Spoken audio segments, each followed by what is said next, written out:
Bonjour à tous, aujourd'hui nous recevons Benoît Cogny, directeur des partenariats chez Remake Asset Management, pour faire un point complet sur leur SCPI Remake Live et leur nouvelle SCPI millésimée Remake UK. Remake Live a publié des résultats 2025 avec une performance globale annuelle de 7,05% et un taux de distribution identique, soit la 4e année consécutive au-dessus de 7%. Donc c'est un cap qui mérite qu'on s'y attarde. Et en parallèle, Remake a lancé une toute nouvelle SCPI, Remake UK, une SCPI 100% investie au Royaume-Uni. Dans cette vidéo, on va décrypter les choix de gestion, la stratégie derrière ces deux véhicules très différents l'un de l'autre et ce que ça signifie concrètement pour un investisseur en 2026. Bonjour Benoît, alors directeur des partenariats associé chez Remake, on est ravis de te recevoir chez Louvainvest.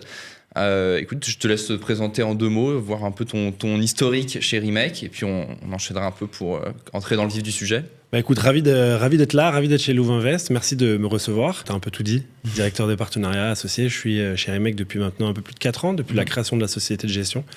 Et voilà, mon travail, c'est d'assurer la distribution de nos solutions, de nos SCPI en fait, auprès d'une clientèle de professionnels uniquement. Écoute, on va directement entrer un peu dans les chiffres. On a eu 7,05% de PGA en 2025 pour Remake. Alors PGA et TD, parce que pour vous, c'était la même chose, donc c'est transparent. Ça fait 4 années consécutives au-dessus des 7%, ce qui est une belle performance de stabilité. Votre cible officielle, elle est à peu près autour de 5,5%. Est-ce que vous aviez prévu de rester durablement au-dessus de ces 5,5%? Est-ce que vous pensez petit à petit les rejoindre? C'est toujours la même cible, vous n'avez pas actualisé ça? Est-ce qu'on l'avait prévu? Non. Je vais faire un tout petit rappel historique sur la création de la société de gestion et de la SCPI. Nous, on se lance, on crée la société de gestion à la toute fin de l'année 2021. Et à ce moment-là, on commence à bâtir en fait notre SCPI Remake Live, une SCPI sans droit d'entrée. Et à ce moment-là, donc on est en janvier 2022. On n'est pas dans le monde qu'on connaît aujourd'hui, donc on se projette nous sur un taux de distribution de 5,5 brut qui à l'époque est plutôt en haut du panier. La moyenne du marché est plutôt aux alentours de 4,10% par an de performance. Donc nous on se dit 5,50, on est quand même nettement au-delà de la moyenne et c'est une performance qui devrait être relativement attractive. On fait notre boulot, on lance la SCPI le 8 février 2022 et puis quelques semaines après, même pas quelques jours après, au mois de février 2022, on a les chars russes qui traversent la frontière ukrainienne, qui déclenchent cette vague inflationniste, qui déclenchent les hausses de taux directeurs très violentes qu'on a connues entre l'été 2022 et 2023, et donc qui rebattent les cartes en fait, de l'investissement en IMO-Pro en Europe de l'Ouest. Ce qui veut dire que nous, on a écrit en fait sur les documents officiels de la SCPI à la création cet objectif de 5,50 à long terme. On en reparlera tout à l'heure, qui a été revu d'ailleurs, parce qu'il ne correspond pas à la réalité dans laquelle très vite on s'est retrouvé à cause des bouleversements macroéconomiques qu'on a connus. Donc, est-ce qu'on s'attendait à faire beaucoup mieux que 5,50 ? Non, mais comme le monde a changé, on s'est retrouvé dans cette situation-là. Et très clairement, l'objectif, c'est d'en tirer profit le plus longtemps possible. Donc, on va faire le maximum pour maintenir une perf élevée le plus longtemps possible. Ça, c'est le premier point. Est-ce qu'on pensait faire autant aussi longtemps ? En tout cas, on s'est battu pour, ça c'est sûr. Donc, on a un élément de chance. Ça, c'est le timing dans lequel on s'est lancé. On a un élément compétence quand même, un élément, j'espère, boulot des équipes chez Remake, qu'on a mis par-dessus ce coup de chance, qui est de dire, finalement, la première année, on aurait pu, comme les nouveaux acteurs qu'on voit aujourd'hui, on aurait pu nous aussi avoir une performance affichée extrêmement élevée, avec les effets techniques qu'on connaît au démarrage d'une SCPI à la création. Nous, on a décidé de ne pas distribuer la totalité de ce qu'on aurait pu distribuer à ce moment-là, mais justement de lisser un peu sur les 2-3 premières années. Et ça donne le résultat qu'on voit aujourd'hui, c'est-à-dire qu'on a un véhicule qui est positionné de manière très stable, au-dessus des 7%, avec justement cette performance qui est nettement au-delà de l'espérance du départ, qui est stable, qui est lisse et qui permet d'avoir une belle visibilité justement sur la distribution. Ouais, et puis avoir 7% de manière stable, c'est extrêmement rassurant à l'heure actuelle dans le marché. Donc je pense que c'est une grosse force pour Remake. Puis quand on regarde l'actualité récente, alors tragique, comme on parlait tout à l'heure de la guerre en Ukraine, maintenant tout ce qui se passe au Moyen-Orient, mais c'est probable que les taux directeurs aussi restent hauts. Donc a priori, l'environnement, en tout cas macroéconomique, pourrait être à peu près, pourrait rester à peu près dans le même ton. Donc peut-être. Alors, ce qui est en train de se jouer, si on veut faire un aparté rapide là-dessus, ce qui est en train de se jouer, en effet, est à suivre de manière très précise. En fait, on a déjà eu des baisses de taux directeurs depuis un petit moment maintenant. Ouais. On est dans une situation où on n'est plus du tout sur les 4% qu'on a connus à l'été 2023, un petit peu avant, l'hiver 2022, début 2023. On n'est plus sur ces 4% de taux directeurs-là. La BCE, on est plutôt aux alentours des 2%, donc on a déjà des taux qui se sont détendus. Mais ce qui est certain, en effet, c'est que ce qui est en train de se jouer, alors on l'a dit de manière tragique au Moyen-Orient, déclenche également, à cause de ce conflit, on l'a vu, un goulet d'étranglement sur notamment le pétrole, le gaz, ce qui génère, et c'est déjà en train de se produire, un début d'inflation sur les matières premières. Ça, c'est exactement le scénario du début de l'année 2022. Donc, est-ce qu'il est possible qu'on ait de nouveau des politiques monétaires qui soient modifiées à cause de ce conflit ? C'est une forte probabilité à ce stade. Ça ne va pas se produire là dans les 15 jours qui viennent, mais ça va probablement se produire dans le courant de l'année, si en tout cas on n'a pas une résolution très rapide de ce conflit-là. Et donc évidemment, de nouveau, on va avoir des mouvements sur les marchés IMO-Pro. Et donc là, en effet, avoir des capitaux dans ce marché-là, ça va permettre probablement de faire des affaires. Ouais, c'était mon point, c'est éventuellement l'augmentation exactement de la même manière qu'on l'a connu à l'époque. Alors, pour revenir sur Remake, vous avez analysé jusqu'à 16 milliards d'euros en 2025 d'opportunités. Ça, vous avez bien bossé. Pour retenir que 300 millions d'euros investis, c'est juste par rapport, en comparaison à ces 16 milliards, donc ça fait 2% de deal flow. Et donc, la question, c'est qu'est-ce qui fait qu'un dossier passe le filtre Remake ? Quels sont vos critères ? Donc, qu'est-ce que vos analystes scrutent particulièrement ? Alors, ça va être difficile de sortir un critère parce qu'il y a une multitude de critères qu'on prend en compte et de choses qui sont passées au crible pour s'assurer qu'un deal peut rentrer à l'intérieur de notre portefeuille. Je peux te sortir 2 critères quand même qui aujourd'hui font vraiment la différence entre ce que nous on fait et ce que font nos confrères, qui sont à notre sens, à nos yeux en tout cas, qui sont des éléments différenciants de ce que fait Remake et qui, nous, à nos yeux, bâtissent la solidité de la SCPI Remake Live. D'abord, si on fait la comparaison aujourd'hui entre les investissements qui sont faits dans Remake Live et ceux de la plupart des SCPI qui ont moins de 5 ans, chez Remake, il y a une vraie prime à la qualité de l'emplacement. Aujourd'hui, si tu regardes un petit peu les emplacements qui sont acquis sur la plupart des immeubles du portefeuille chez Remake, tu es uniquement dans les métropoles européennes de premier plan. On est à Dublin, on est à Barcelone, on est à Paris, proche de Paris, on est à Londres, on est à Édimbourg, on est à Madrid, on est à Milan, on est à Parme, voilà. On est uniquement dans des villes de premier plan qui sont des pôles démographiques, des pôles économiques de premier plan, des pays majeurs en Europe de l'Ouest. Donc ça, c'est une première chose. Et à l'intérieur de ces mégalopoles, très généralement, on va aller chercher des emplacements qui sont très centraux, ou en tout cas qui sont, s'ils ne sont pas très centraux, qui sont extrêmement bien desservis et très attractifs. Pourquoi on fait ça ? Parce qu'on le sait bien, plus un immeuble a un emplacement de qualité, et potentiellement, moins son rendement facial va être élevé, puisqu'on va payer le mètre carré un peu plus cher. Nous, on a la conviction que dans ce monde de l'investissement qu'on connaît depuis 3 ans, dont les cartes ont été rebattues à cause des hausses de taux de directeur, on a la capacité de pouvoir continuer de délivrer du 7+, sur notre SCPI, en ayant aussi la possibilité d'aller chercher ces emplacements très haut de gamme, ces emplacements de première qualité. Ça veut dire plusieurs choses pour la gestion du patrimoine à long terme. On est toujours, quand on parle de SCPI, on est toujours dans la course au rendement. C'est une photo à l'instant T, en fait. C'est qu'est-ce que j'ai fait en année 2025 ? J'ai fait tel rendement. Super. Mais quand un investisseur, en général, place ses économies dans une SCPI, il est là pour 10 ans, ou pour 15 ans, ou parfois plus. Donc nous, la réflexion, c'est de se dire, si je dois gérer mon parc pendant 15 ans, si cet immeuble-là, j'ai un locataire qui s'en va dans 4, 5, 6, 7 ans, et que je dois le remplacer, est-ce que je vais avoir un emplacement qui va être suffisamment attractif pour trouver un locataire qui va venir ? Est-ce que cet emplacement-là va justifier un loyer qui va être suffisamment intéressant pour générer de la performance pour la SCPI ?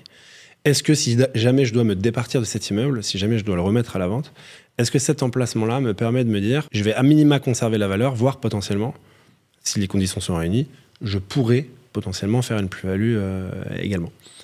Donc nous, on n'est pas nécessairement dans cette vision de la course au rendement de l'instant T. On est vraiment dans cette vision de se dire, la SCPI, c'est un placement qui est une SCPI. La structure juridique de la SCPI, quand on la dépose au greffe du tribunal de commerce, c'est une structure qui est créée pour 99 ans.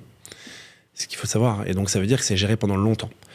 Donc comment on gère ça de manière qualitative pendant longtemps ? D'abord, on fait des emplacements de qualité. Ensuite, le deuxième critère qui est important chez nous, en tout cas qui fait vraiment notre différenciation par rapport à nos confrères, c'est la durée résiduelle de nos baux. C'est un acronyme que vous voyez souvent, dont on parle beaucoup sur les réseaux sociaux, ça s'appelle la WALB. Je ne vous fais pas la traduction de cet acronyme qui est un acronyme anglais, mais l'idée, c'est de vous dire que c'est la durée moyenne résiduelle des baux sur les immeubles qui sont détenus à l'intérieur de la SCPI. Pourquoi c'est important ? Ça aussi, ça permet de donner beaucoup de visibilité sur les flux futurs qui vont être perçus par la SCPI. Et dans un bail, on peut faire pas mal de choses. On peut l'indexer à la hausse, on peut décider que c'est le locataire qui va payer certaines charges, etc., etc., etc. Quand on a des baux qui arrivent à un terme de manière très prochaine, eh bien évidemment, on sait que ça va générer des coûts potentiels pour la SCPI. Il va falloir supporter du vide locatif potentiellement. Si le locataire s'en va, il va falloir retrouver un locataire, donc engager des démarches, peut-être négocier avec le locataire, lui donner une franchise de loyer pour qu'il puisse être satisfait de sa négociation et venir s'installer. Donc il va y avoir un certain nombre de choses qui peuvent générer des coûts pour la SCPI. Le fait de dire j'ai un bail résiduel très long sur cet immeuble-là, j'achète un immeuble dans lequel j'ai déjà un locataire qui est engagé pendant longtemps, ça permet de donner une vraie visibilité sur les flux futurs qui vont être encaissés par la SCPI et leur évolution, s'il y a des indexations, par exemple. Ça, quand on est dans une période qui est aussi délicate qu'en ce moment, je veux dire en termes d'instabilité, on a parlé des politiques de taux monétaires qui peuvent bouger. On a des sujets macroéconomiques, on a des sujets politiques en Europe de l'Ouest qui arrivent en France en 2027. On a beaucoup de choses qui aujourd'hui posent question. Et le fait de se dire, ben voilà, en moyenne, dans la SCPI Remake Live, pendant 10 ans, il y a des flux qui vont tomber. Et j'ai pas besoin de me poser la question de savoir à combien ça va être, est-ce que l'encaissement va être là ou pas. C'est-à-dire que, en fait, peut-être que j'ai mal compris, mais quand vous faites l'achat, vous avez déjà le bail qui est... Exactement. Ok. Une SCPI, alors ça c'est le principe d'une SCPI, c'est difficile dans une SCPI d'acheter un immeuble qui n'est pas loué, qui n'est pas déjà loué. Ça existe, il y en a qui le font, surtout tout partie de leur portefeuille, mais ce qui est sûr, c'est qu'on en parlait il y a un instant, on est dans la course au rendement immédiat quand même. C'est ton rendement affiché qui va générer les flux qui vont rentrer dans la SCPI. Donc ce qui est certain, c'est que si tu as une partie de ton parc qui n'est pas louée, tu vas avoir une distribution qui va être assez faible, et donc finalement, tu vas capter assez peu d'investisseurs. Donc il vaut mieux avoir des immeubles qui, en effet, au moment où tu les achètes, sont déjà loués. Directement, ouais. Nous, on met l'accent sur l'emplacement, on met l'accent sur la durée de bail résiduel qu'on va trouver. C'est-à-dire qu'on dit, tiens, ok, cet immeuble-là, on a un emplacement qui nous convient parfaitement, on a un locataire de grande qualité, on en a fait l'analyse. Et en plus de ça, ce locataire-là, il est engagé au sein de cet immeuble, il est engagé à l'intérieur de cet immeuble à payer un loyer pendant X années encore. Avant même qu'on ait des discussions de voir s'il veut prolonger, partir, etc. etc. Il y a une autre chose qu'il faut bien avoir en tête, c'est que si j'ai un bail résiduel très long, au Royaume-Uni, on trouve des baux résiduels, par exemple, de 15 ou 20 ans parfois. Oui, donc des durées extrêmement longues. J'achète un immeuble aujourd'hui qui a un bail attaché on en a un, par exemple, j'en ai un en tête, à Glasgow, qui a 17 ans de bail résiduel. On le porte pendant 7 ans dans la SCPI. Et puis dans 7 ans, on se dit, finalement, cet immeuble, on a l'opportunité de faire une plus-value, par exemple, ou bien... on va changer notre fusil d'épaule. Cet immeuble-là nous semble pas forcément un immeuble qui sera attractif dans le futur, donc on va le céder aujourd'hui. On met sur le marché, on met à la vente un immeuble qui a 10 ans de bail résiduel attaché. Ça veut dire que l'acquéreur qui va aller se positionner en face, lui se dit, moi j'ai 10 années de flux futurs sécurisés si j'achète cet immeuble-là. Donc en fait, toi en tant que détenteur, la SCPI en tant que détentrice de ces immeubles-là, ça lui donne une flexibilité aussi pour la gestion de son parc. Parce qu'elle est capable de se dire, si je remets un immeuble sur le marché, finalement, comme j'ai encore beaucoup de bail résiduel attachés, et puis chez Remake que j'ai un bel emplacement, alors je vais être capable d'aller faire une bonne affaire à la cession pour mes clients. Donc ça me donne cette flexibilité de me dire, si je le mets à la vente, avec ce très long bail résiduel, je peux aussi faire une bonne affaire. Ouais, ok, ça vous rassure bien sur la vente ultérieure éventuelle. En tout cas, ça nous donne une arme de plus. Ouais. Et nous, vraiment, ce qui différencie aujourd'hui le style de gestion de la SCPI Remake Live, je pense, de la plupart de nos confrères, c'est vraiment ces deux points-là majeurs, l'emplacement et la durée résiduelle de nos baux. Ouais. Alors, si vous regardez cette vidéo et que les SCPI Remake vous intéressent, elles sont toutes disponibles, bien sûr, chez Louvainvest. Et si vous souhaitez réaliser une simulation de portefeuille ou prendre rendez-vous avec un conseiller, vous trouverez les liens dans la description. Et alors, on parlait d'acquisition. Est-ce que tu as un exemple d'une non-acquisition d'un bien que finalement vous avez décidé d'écarter et pourquoi éventuellement vous auriez fait ce choix? Alors les raisons, j'ai presque envie de te dire qu'il y a quasiment une nouvelle raison qui arrive par deal qu'on ne fait pas. Des raisons, il y en a des dizaines et des dizaines et des dizaines de ne pas faire. Alors parfois, je le disais, c'est l'emplacement, parfois c'est la durée de bail résiduelle qui ne va pas, parfois c'est des questions purement de santé financière du locataire, parfois ça peut être des questions de structuration juridique de l'acquisition qu'on fait. Donc on peut avoir un problème sur le PLU, on peut avoir des problèmes avec les autorités locales qui nous disent bah voilà, si vous achetez cette parcelle, on vous autorise pas à faire ci, on vous autorise pas à faire ça. Parfois on s'aperçoit au moment de faire notre due diligence que en fait on pensait qu'on achetait un immeuble sur une parcelle et puis en fait on peut acheter l'immeuble et pas la parcelle, ou la parcelle elle est découpée en deux et en fait on n'achète qu'un morceau. Il peut y avoir vraiment des dizaines et des dizaines et des dizaines d'exemples. Je peux t'en donner un qu'on a vu très récemment. On était en train de se positionner d'ailleurs sur un deal qui nous plaisait à tout point de vue, hein, vraiment. Ça rentrait pas mal dans les cases. Un immeuble très bien placé dans Dublin, capital économique qu'on ne présente pas. Tout cocher les cases. Et puis en fait, en creusant ce deal, on a fini par se rendre compte que en fait, si on finalisait cette acquisition, on devenait propriétaire de l'intérieur de l'immeuble, mais qu'on n'était pas propriétaire de l'extérieur de l'immeuble. C'est-à-dire qu'on était propriétaire de l'immeuble. Propriétaire de l'immeuble, mais n'était pas propriétaire de tout ce qui était autour de l'immeuble sur la parcelle. Donc ça, nous, chez Remake, c'est quelque chose, pour le coup, qui va être éliminatoire, parce qu'on veut avoir la maîtrise totale du bâtiment et du foncier sur lequel il est, parce qu'on veut avoir justement les mains libres si demain, on veut faire une cession, ou si demain, il y a des travaux importants à faire, etc., etc. En fait, on ne veut pas se faire imposer des choses, on ne veut pas avoir des surprises au moment où il se passe quelque chose sur le terrain ou sur l'immeuble. Donc on est sorti de ce deal. Pour la petite histoire, il y a un de nos confrères qui est en train de se positionner dessus à notre place. Donc le bonheur des uns fait le malheur des autres et inversement, le malheur des uns fait le bonheur des autres. Tant mieux pour eux. Nous, ce qui est sûr, c'est que voilà, nous on fait pas de co-investissement par exemple. Parfois on se rend compte que on nous vend des immeubles et puis en fait on apprend que en fait c'est un immeuble mais qui fait partie d'un lot de 3 immeubles et en fait on détient pas les 2 autres. La parcelle ne nous appartient pas, etc.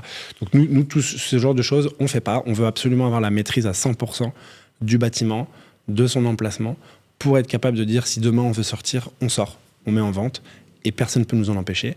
Et même chose sur les coûts futurs à envisager sur l'immeuble, on veut avoir la maîtrise à 100% de ce qui se passe. Très clair. Alors, tu parlais de Dublin, je vais parler du Royaume-Uni de manière générale. Remake Live affiche une valorisation de 1,96% de son patrimoine constant. Si on ramène ça, on déduit l'effet de change, on passe à 0,4%.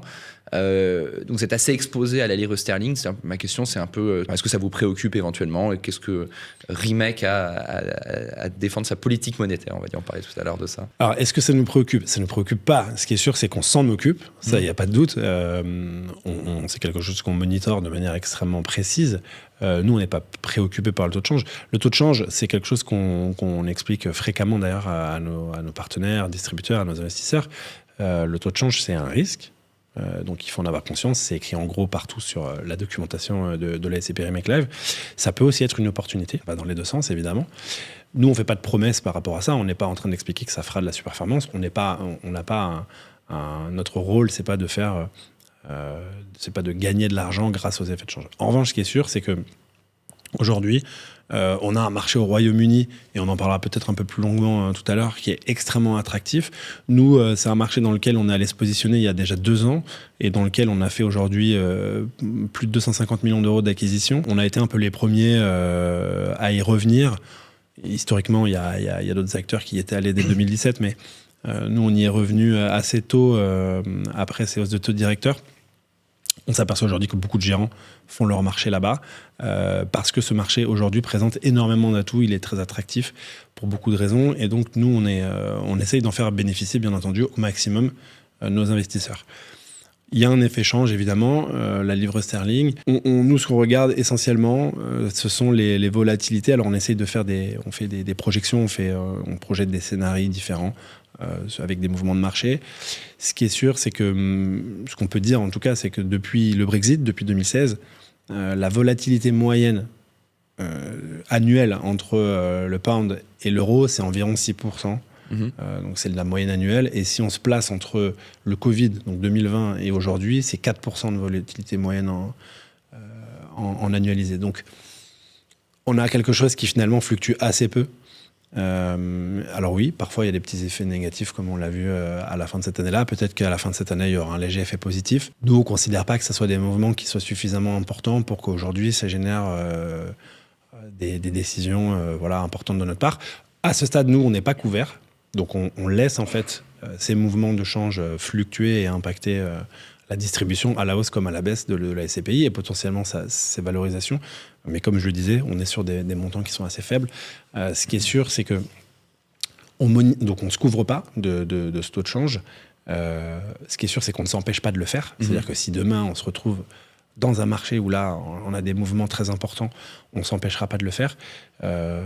Et ce qui est certain également, c'est qu'on s'est donné comme objectif de ne pas dépasser 30% de notre allocation au Royaume-Uni. Donc la SCPI Remake Live, elle est aujourd'hui à 29 et quelques pourcents exposée au Royaume-Uni.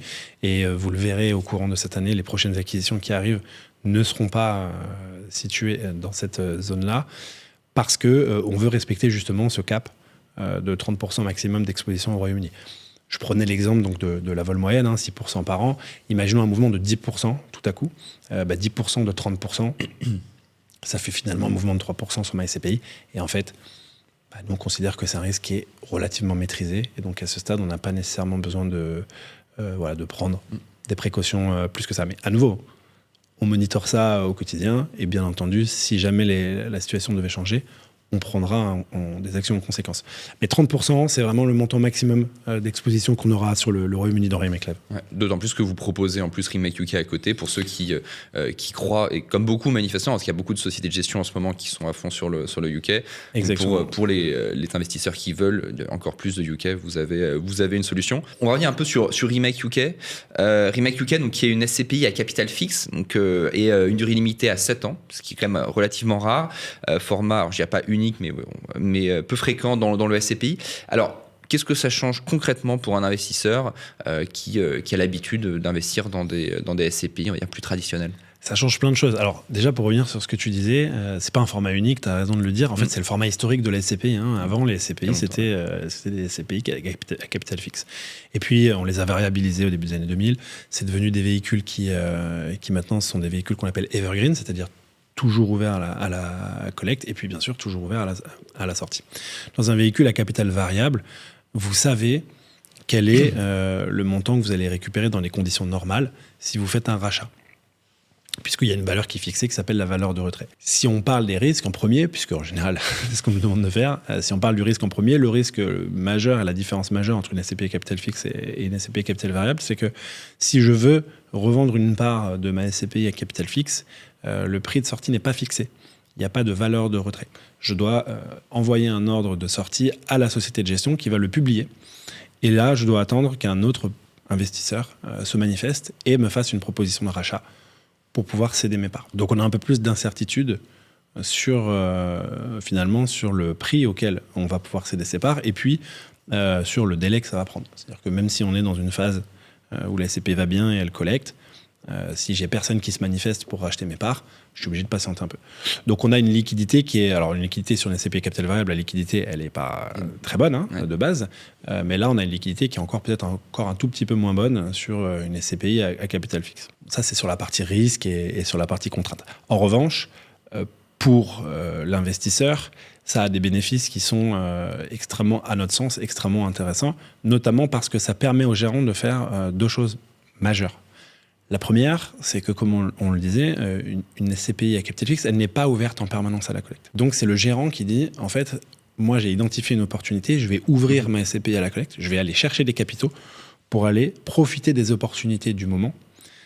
Et donc, on l'espère, mettre un maximum de performance potentielle dans la SCPI.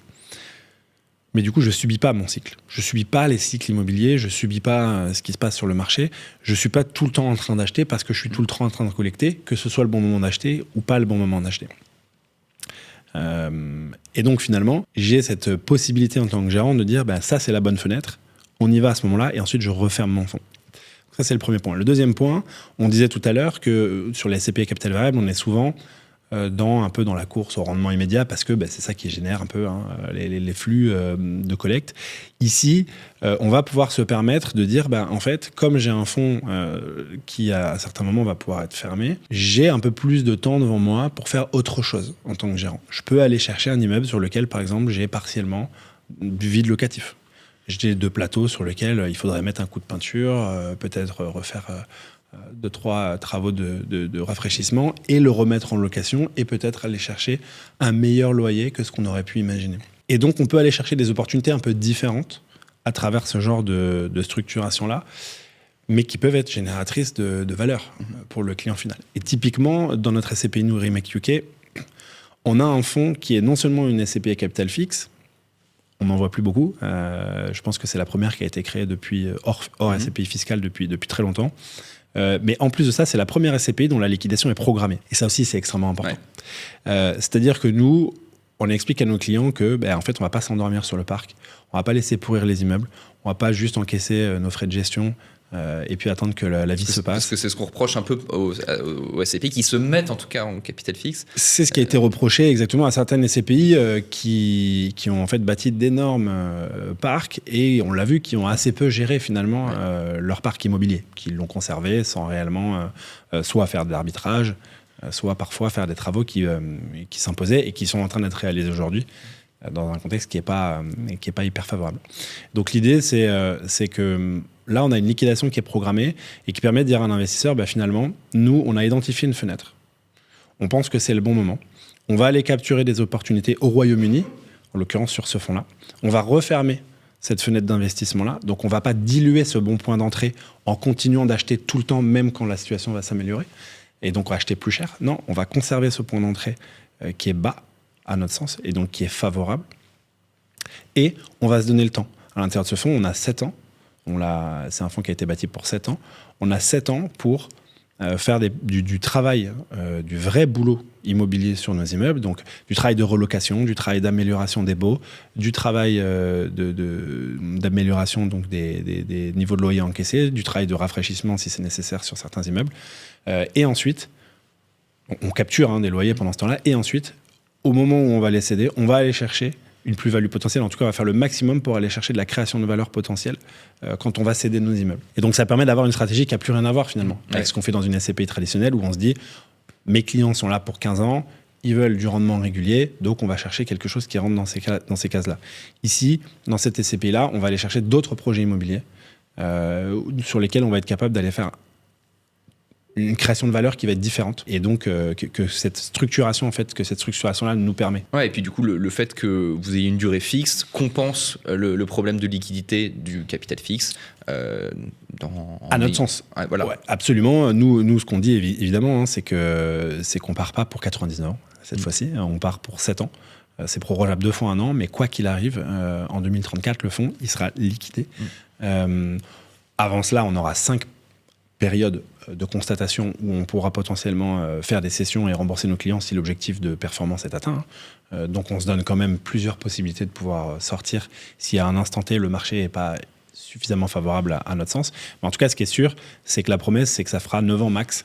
Et donc, il n'y aura pas de surprise à ce niveau-là. Donc, on ne va pas reporter au calendrier grec le fait de récupérer son capital. Très clair, très clair. Et donc, vous avez choisi donc 100% UK, de fait.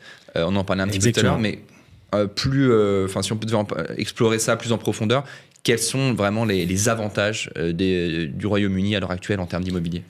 Il y a plusieurs choses qu'on regarde, mais ce qu'on peut dire d'abord et avant tout. Pourquoi nous on pense que le timing en ce moment est excellent pour aller investir au Royaume-Uni ? Il y a 2 raisons macro majeures. La première, alors qu'on va tempérer un peu avec ce qui est en train de se passer au Moyen-Orient, mais en tout cas au niveau macro, le Royaume-Uni a subi l'inflation qu'on a connue en 2022 de manière plus importante que la zone euro. Ok. Donc les taux directeurs de la Bank of England sont montés un peu plus haut et ils ont mis plus de temps que la zone euro à calmer cette inflation-là, à la maîtriser et à la faire redescendre. Ce qui veut dire qu'on a des taux directeurs qui sont montés plus haut et qui sont restés plus élevés plus longtemps. Donc ça, c'est le premier point. Malgré ça, de l'autre côté, on a une croissance de PIB qui est en train de repartir. C'est 1,7% de croissance en 2025, là où en France, c'est anémique et en Allemagne, on est négatif. Donc on a ces deux indicateurs macro qui sont hyper importants. D'abord, la reprise de la croissance économique là-bas, et ensuite, une inflation qui est maîtrisée, puisqu'on est à on est environ à 2,5% d'inflation en 2025 au Royaume-Uni. Donc quand j'ai ces deux indicateurs importants-là, c'est-à-dire inflation maîtrisée et reprise de la croissance, on sait, et d'ailleurs la Bank of England l'a déjà annoncé, on sait que les taux directeurs ne pourront pas rester au-delà des 4% pendant encore bien longtemps, sous peine de tuer cette reprise de croissance. Donc on sait, et la Bank of England l'a annoncé, on sait que les taux directeurs de la Bank of England vont baisser. Ça, c'est un driver pour la reprise des valeurs en immobilier pro. Et donc forcément, le fait de se dire, si on rentre juste avant et qu'on patiente 4-5 ans que ces taux directeurs s'alignent tranquillement, forcément, on va être porté par cet élément macro-là. Il y a un deuxième élément qui est important, c'est que le Royaume-Uni, en 2016, ils ont connu un choc. En juin 2016, ils ont connu un choc important, le Brexit, qui a généré de l'inquiétude chez eux et donc qui a généré notamment chez un certain nombre d'entreprises, que ce soit des commerçants, que ce soit des entreprises de bureaux, etc., qui louent des bureaux, etc. Ça a généré en fait un peu d'inquiétude et donc on a des niveaux de loyer qui ont plutôt stagné au Royaume-Uni entre 2016 et 2020 et puis ensuite il y a eu le Covid en 2020. Et là on a des niveaux de loyer qui ont baissé. Et on se retrouve en 2024 avec des niveaux de moyens de loyer de marché au Royaume-Uni qui sont inférieurs à ceux de 2015. Sauf que je le disais, on a de la croissance économique, on a une inflation qui est maîtrisée, et en fait, on a aujourd'hui des propriétaires au Royaume-Uni qui disent à leurs locataires, en fait, l'équation ne marche plus. Et le loyer, il va monter. Et on va avoir des effets de rattrapage sur les niveaux de loyer de marché qui ont déjà commencé à se produire. Nous, on le voit déjà sur certains immeubles qu'on détient là-bas, où on sait aussi, on le voit dans toutes les analyses qu'on lit et dans tous les niveaux de data qu'on surveille, on le voit, on va avoir des niveaux de loyer de marché qui vont augmenter. Et donc, si j'ai cette conjoncture de ces deux facteurs, c'est-à-dire que j'ai d'un côté des taux directeurs qui vont permettre un retour de l'investissement immobilier et tirer les valos à la hausse, et qu'en plus de ça, mon mètre carré vaut plus cher et le jour où je le vends, le loyer qui tombe sur ce mètre carré-là, il est plus élevé qu'avant, je vais avoir ces deux facteurs qui vont nous permettre de dire dans 4, 5, 6, 7 ans, quand on va céder notre immeuble, potentiellement, on va faire une très belle affaire. D'où d'ailleurs le coup la durée fixe de Remake UK par exemple. Exactement. Ouais. Donc on veut acheter aujourd'hui, refermer cette fenêtre d'investissement pour capturer ce point d'investissement qui est favorable aujourd'hui, et ensuite se faire porter par ces deux événements macro majeurs. Mais après, il y a d'autres sujets sur le Royaume-Uni. Le Royaume-Uni, c'est un tiers de toutes les transactions en IMO Pro en Europe de l'Ouest en 2025. C'est énorme. C'est un marché qui est très liquide, qui est très profond. Donc ça aussi, ça nous intéresse parce que le jour où on veut sortir, le jour où on veut vendre nos immeubles, c'est bien d'être sur un marché où il y a beaucoup d'activités, où il y a beaucoup d'acquéreurs qui se positionnent. C'est un marché qui est très transparent. C'est un marché sur lequel l'information est disponible vite, elle est documentée, elle est fiable. C'est un marché qui est très réactif. On fait une acquisition au Royaume-Uni beaucoup plus vite qu'on l'a fait en France. On met deux avocats face à face et quand ils sont d'accord, on signe et c'est fini. Il n'y a pas les avocats à la préemption, le truc, le machin, qui dure des mois et des semaines en France. Donc on a plein comme ça de petites choses qui nous font dire que c'est un marché qui est très efficient, qui du coup reflète des valeurs de manière assez précise, de manière assez réactive. Et comme je disais, cette macro, nous, dans laquelle on croit beaucoup, qui va nous porter. Alors, vous avez votre premier actif qui est, alors je vais peut-être me planter sur la prononciation, le Grosvenor. Le Grosvenor. Grosvenor, voilà, c'était à peu près sûr. Grosvenor Building à Glasgow, qui a été donc vous avez acquis avec une décote de 40%. Oui, absolument. Pour un rendement de 9,4%. Donc une sacrée acquisition. Alors déjà, la question c'est comment trouve-t-on ce genre d'opportunité et surtout qui vend à moins 40% donc, par rapport à la dernière transaction de cet immeuble. Donc, alors ça rejoint un peu ce que tu viens de nous expliquer sur l'évolution du marché UK, mais quand même moins 40%. C'est une histoire qui est hyper intéressante parce que ça reflète en fait, je pense que ça synthétise beaucoup de choses qu'on se dit depuis une demi-heure et je vais t'expliquer tout ça. L'idée derrière, c'est que cet immeuble-là, il représente exactement ce que je t'explique sur le fait de dire on peut aller chercher des choses différentes dans une SCPI comme celle-ci, c'est-à-dire qu'il y a une liquidation programmée avec une seule période de collecte au début et qu'on referme ensuite, etc. Typiquement, cet immeuble-là, on l'achète avec un rendement facial de 9,40, mais on a 2 plateaux vacants à l'intérieur. Ces plateaux-là, on a déjà démarré un programme de travaux de rafraîchissement dessus pour pouvoir les remettre à la location derrière. Et en se basant sur des niveaux de loyer de marché assez conservateurs, le fait de pouvoir les relouer va pouvoir nous permettre de percevoir un rendement qui sera au-delà de 11,5 pour la SCPI, une fois que l'immeuble sera plein. Ça, typiquement, c'est quelque chose qui est parfait pour une SCPI de ce type-là. Donc, c'est des acquisitions c'est quelque chose qu'on n'a pas nécessairement considéré pour Remake Live, mais qu'on considère du coup pour ce fonds-là, parce qu'on a du temps. Comment ce deal-là, il s'est fait ? C'est ça qui est hyper intéressant. Ce deal-là, il a été fait par une banque suisse en 2016, et à l'époque, cette banque suisse, en fait, elle paye l'immeuble à moitié en cash, et elle s'endette pour l'autre moitié. Elle le détient, elle l'exploite, elle le met en location, elle fait des travaux, bref, la vie classique d'un propriétaire sur un immeuble. Et puis, le Covid passe par là, et puis 2022 passe par là. Et qu'est-ce qui se passe ? C'est qu'au Royaume-Uni, on a très souvent de la dette qui est faite en taux variable, non protégé, non capé, on appelle ça. Autrement dit, en fait, le taux d'intérêt qu'on paye sur notre crédit, il fluctue en fonction des politiques monétaires et des niveaux de taux des banques centrales. 2022 passe par là et on passe d'un monde où les taux directeurs des banques centrales sont à 0 en l'espace de 8 mois à un monde où les taux directeurs sont à plus de 4%. Fatalement, ce qui se produit, c'est que la banque qui avait prêté l'argent dit du coup mon taux d'intérêt il a fortement augmenté et puis moi je t'avais prêté l'argent que je t'ai prêté sur un niveau de valorisation de cet immeuble-là. Qui n'est plus le même aujourd'hui. La valorisation de ton immeuble, moi j'estime qu'elle a baissé de 25%. Autrement dit, pour continuer de garantir ton crédit, il y a eu ce qu'on appelle un appel de marge, c'est-à-dire en fait je te demande de mettre ce qu'on appelle du collatéral, je te demande de mettre une garantie supplémentaire financière, de déposer de l'argent en fait dans ma banque pour que je puisse continuer à maintenir le crédit que je t'ai accordé il y a quelques années. Mais tout ça, c'est des coûts qui s'accumulent pour le propriétaire. Et en fait, il y avait déjà eu ces départs de locataires sur les plateaux. Le propriétaire avait déjà commencé à faire des travaux de rafraîchissement sur l'immeuble. Et puis, on lui demande de mettre donc, cette garantie financière supplémentaire. Et puis, le taux de crédit, du coup, qui devient très cher par rapport au niveau de loyer qui était encaissé. Et on a finalement un propriétaire qui dit à la banque, en fait, saisissez l'immeuble parce que moi, je vais arrêter de payer. Et donc, la banque saisit l'immeuble, finalement. Elle le saisit et elle le met à la... Alors après, il y a les formalités, ça prend un peu de temps. Et elle le met à la vente. Et en fait, elle le met à la vente aux enchères avec un niveau de prix au départ qui est un niveau de prix bas puisqu'elle cherche juste à rembourser sa dette. Elle cherche juste à rembourser la dette qu'elle avait prêtée, qu'elle avait accordée.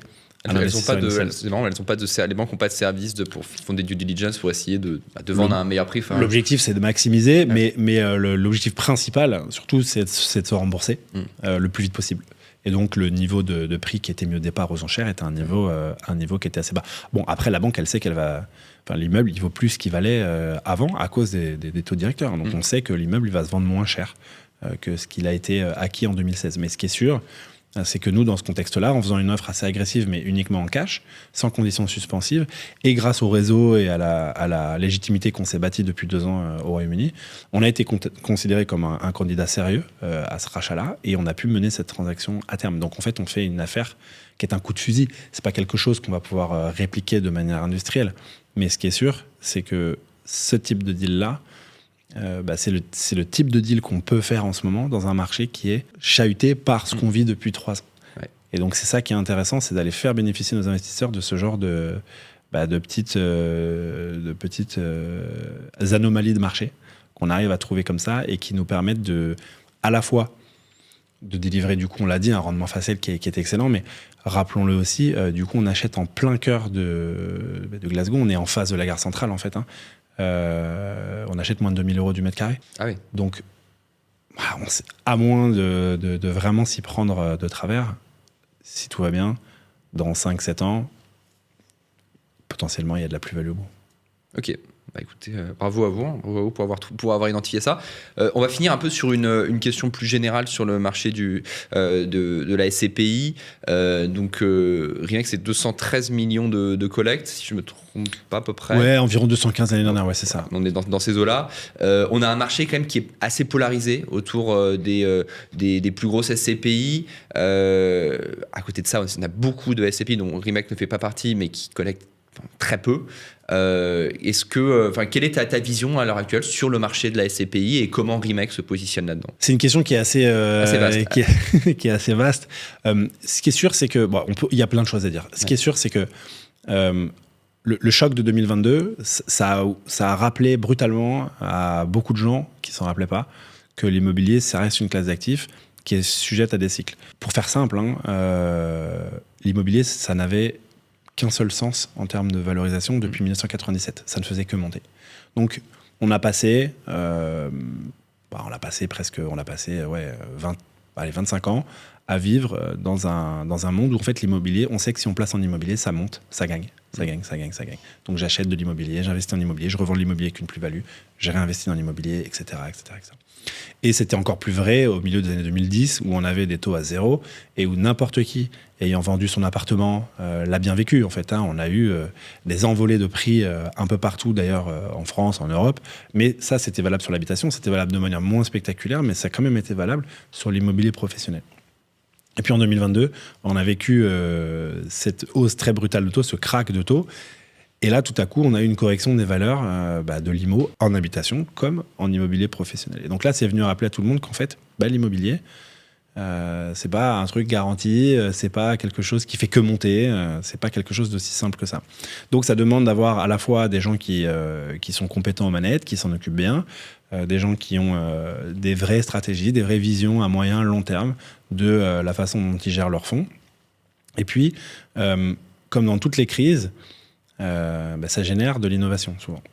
Et donc c'est ce qu'on a vu depuis 3 ans maintenant. On a, je crois, presque 45 véhicules qui ont été lancés avec plus ou moins de succès, mais certains d'entre eux s'en sortent très bien, avec des propositions de valeur nouvelles.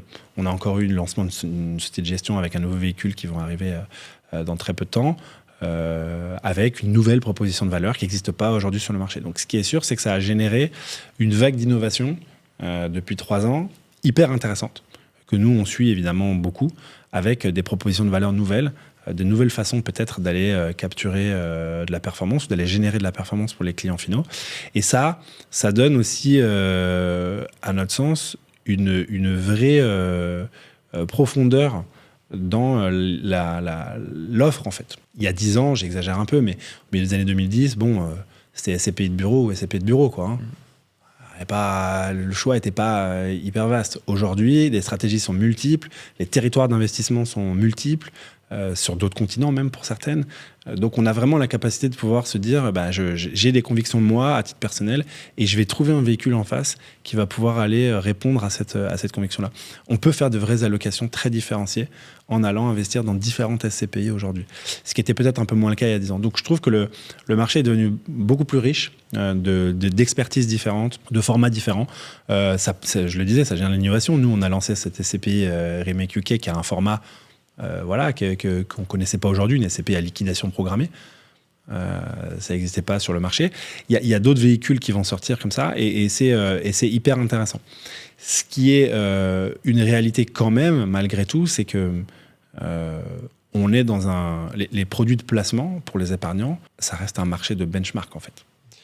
Et donc quand j'ai des taux de directeurs qui augmentent très fortement et que je me retrouve de nouveau avec des placements de taux qui sont attractifs, je ne parle pas du livret A, mais on l'a vu, on a des fonds en euros boostés en assurance vie qui ont retrouvé des couleurs très fortes. On a eu des fonds obligataires datés qui ont proposé des rendements très intéressants. On a des produits structurés à capital garanti qui ont proposé des rendements très intéressants. Ce qui est sûr, c'est que si moi, gérant immobilier, mon fonds propose une performance qui est similaire à celle d'un placement de taux qui va être liquide et quasi garanti, pourquoi aller prendre un risque supérieur pour faire de l'immobilier alors que je peux avoir une performance quasi similaire sur quelque chose qui est liquide et garanti? Donc forcément, on a eu un effondrement des flux. Je rappelle qu'en 2022, la SCPI, ça collecte 10 milliards et demi. En 2023, ça collecte un peu plus de 3 milliards. Ouais. Donc on a 70% de flux en moins qui sont rentrés dans des véhicules type SCPI. Parce que les gens ont dirigé leur épargne vers d'autres produits, tout simplement. Donc, pour pouvoir continuer de capter des flux, la SCPI, elle n'a pas le choix. Elle doit proposer cette prime de risque, c'est-à-dire cette performance supplémentaire qu'on peut trouver en face du risque supplémentaire qu'on prend en faisant de l'immobilier par rapport à un placement de taux.